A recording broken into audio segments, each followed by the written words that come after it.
Elogio aos quatro temperamentos, Dr. Ítalo Marcilli. Antes de começar a leitura, se inscreva no canal e dê um like. Introdução. No meio do caminho tinha uma pedra. Estudo dos temperamentos aguça o nosso interesse porque não conseguimos ser indiferentes àquilo que é humano. Olhamos para os nossos semelhantes, nossos conhecidos, amigos, filhos, cônjuges, e temos o desejo de saber quem são. Todos desejam encontrar uma resposta melhor às perguntas: quem sou eu? Quem é meu próximo?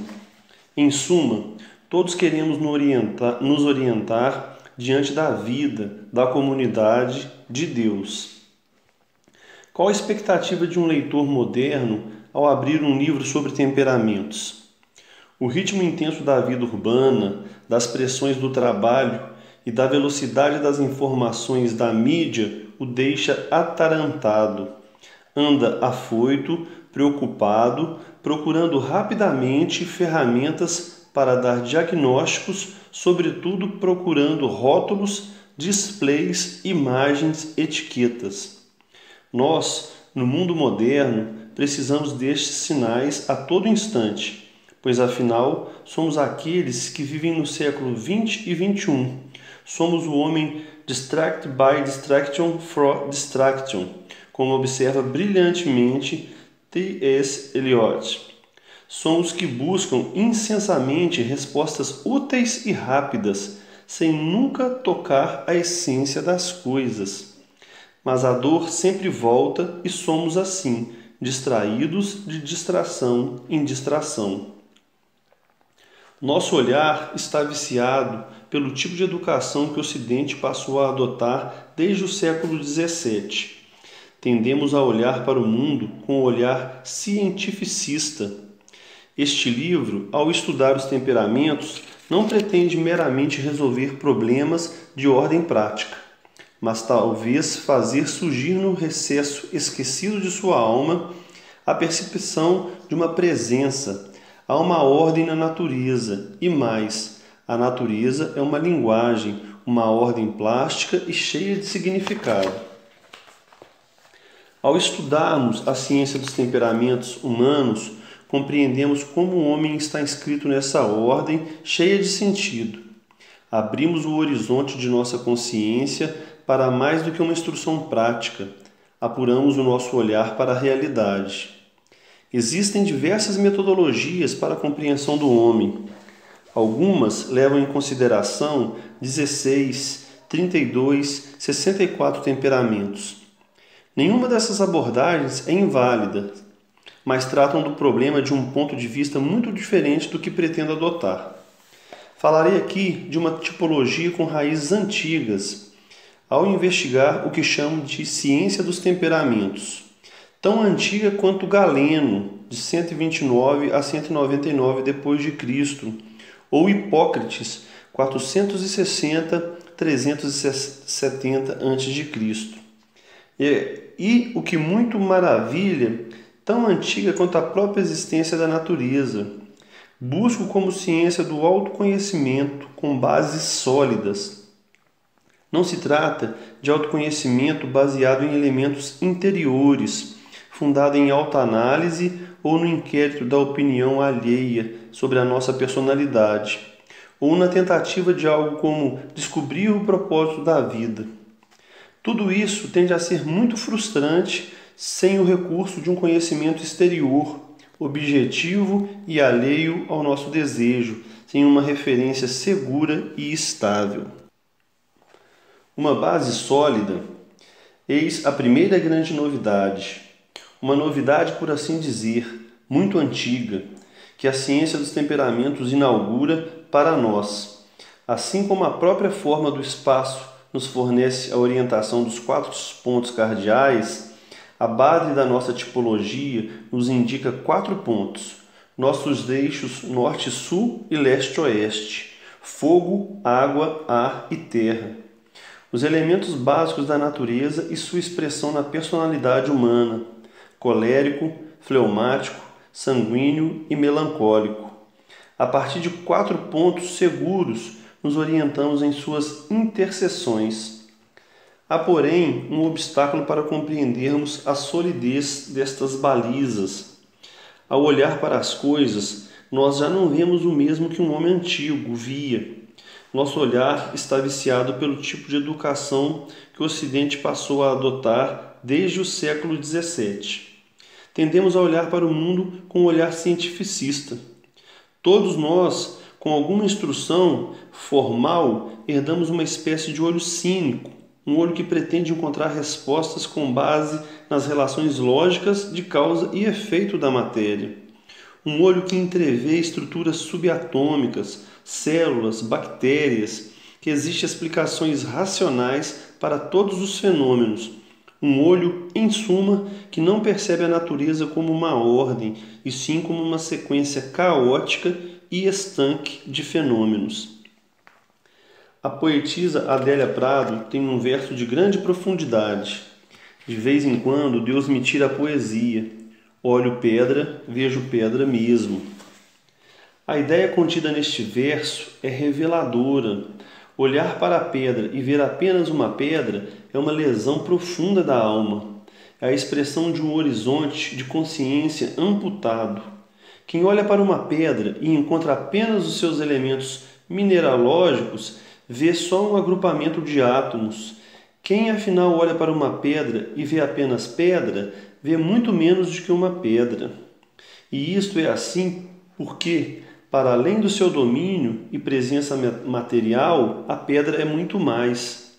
Uma pedra manifesta muitas coisas, por isso um poeta pode usá-la para evocar todos os obstáculos da vida ao dizer: no meio do caminho tinha uma pedra no meio do caminho. E até o Deus homem pode manifestar por ela toda a ideia de uma vida reta. Todo aquele, pois, que ouve essas minhas palavras e as observa, será semelhante ao homem prudente, que edificou a sua casa sobre rocha. Caiu a chuva, transbordaram os rios, sopraram os ventos, investiram contra aquela casa e ela não caiu, porque estava fundada sobre a rocha. Mateus 7, 24 e 25. Pedra é símbolo e presença de uma dimensão da natureza, a terra. Pedra é uma presença e tem uma existência significativa que faz analogia com tudo que é terra. Nós somos também presenças e nossa existência também é significativa. Olhar para uma pedra e ver mais do que uma pedra é algo próprio de poeta e de pessoas sãs. Precisamos ter este mesmo olhar para com as pessoas. Muito do que nos agita e perturba, e que muitas vezes miseravelmente nos tira a esperança, não passa de uma consequência de estarmos dentro do verso da Adélia Prado. De vez em quando, Deus nos tira a poesia e só vemos uma criança chorando, um marido roncando, uma mulher que se atrasa. De vez em quando, Deus nos tira a poesia e onde está o resto? Onde está o olhar esperançoso que lançamos para um filho com tremor no coração ao nos depararmos com uma vida que depende de nós para desabrochar? O olhar grato que testemunha a dedicação de um marido trabalhador? Ou o olhar suave do marido que surpreende uma esposa amável e generosa? Sair do império de uma cosmovisão cientificista, no qual tudo precisa ser mensurado e racionalizado, abrirá os nossos olhos a uma nova perspectiva, que de fato fala ao coração humano, a uma poética que tem presença em tudo que é criado, uma poética indissociada, inclusive da nossa própria presença no mundo. Se somos presença de algo, mas do que? A ciência dos temperamentos é uma porta aberta, um ajuste do nosso olhar que nos permite capturar exatamente essa presença da qual temos fugido miseravelmente. Por isso, a ciência dos temperamentos não pode ser um mero questionário que fazemos para obter um rótulo, como sou sanguíneo, de modo a poder assim justificar nossas falhas. A ciência dos temperamentos é muito mais do que isso. É um caminho para obtermos um olhar simbólico, uma ampla tentativa de ver a realidade de um modo amplo, profundo e multifacetado. Há uma ordem na natureza, e mais, a natureza é uma linguagem, uma ordem plástica e cheia de significado. À medida que avançamos no estudo dos temperamentos, as coisas apresentam-se com densidade de significado, apresentam-se como são. Ora, e se consideramos as coisas como algo mais do que aquele conjunto de átomos, mas também todo o conjunto de possibilidades que encerram, uma criança que chora é também um adulto possível, um adolescente educado possível, um homem adulto e maduro possível? Compreender esta virtualidade marca uma virada na percepção humana com implicações práticas, clínicas e existenciais. A base de nossa tipologia nos indica 4 pontos: nossos eixos norte-sul e leste-oeste, fogo, água, ar e terra, os elementos básicos da natureza e sua expressão na personalidade humana: colérico, fleumático, sanguíneo e melancólico. Quando nos orientamos no mundo, manipulando as coisas, nos orientamos por sua virtualidade. A virtualidade consiste no que as coisas podem ser, no que podem se transformar, o que podem fazer. É a realidade na qual estamos instalados. Uma pedra não é apenas um objeto, mas a dureza, a estabilidade, a resistência. O que é resistente e estável nos lembra tanto da ideia de obstáculo, oposição, quanto de fortaleza e retidão. Todas essas múltiplas características são virtualidades deste ser. Ao lançarmos esse olhar simbólico, percebemos que as coisas não possuem apenas um status material. De algum modo, elas têm uma função, são presenças de algo. Essa disposição diante da realidade é capaz de nos dar uma grande paz. Nosso coração se expande e nos momentos de maior tribulação, uma dificuldade financeira, familiar ou amorosa, podemos contemplar o mundo e dizer: as coisas estão assim, mas não são mais do que isto. Percebemos que nossa vida acontece num outro lugar, um lugar que não é material. Desde esta perspectiva, temos condições de fazer com toda gravidade a pergunta: quem eu sou? Respostas escolares não bastarão. Sou um homem, animal racional? Porque quero saber quem eu sou. Os árabes possuem um termo interessante para se referir ao homem, isman, que significa aquele que esquece. Há quem tenha definido o homem como animal racional. Boécio definiu o conceito de pessoa como substância individual de natureza racional. Mas a inscrição aquele que esquece me parece perfeita. O que é o ser humano? Aquele que esquece. Esquece de tudo? Não, só esquece o que é essencial. Não esquece o compromisso marcado, a hora da novela, o jogo de futebol, mas esquece todo instante o lugar do seu amor, o destino último da própria vida, a urgência de lidar com o sentido, mesmo dessa vida.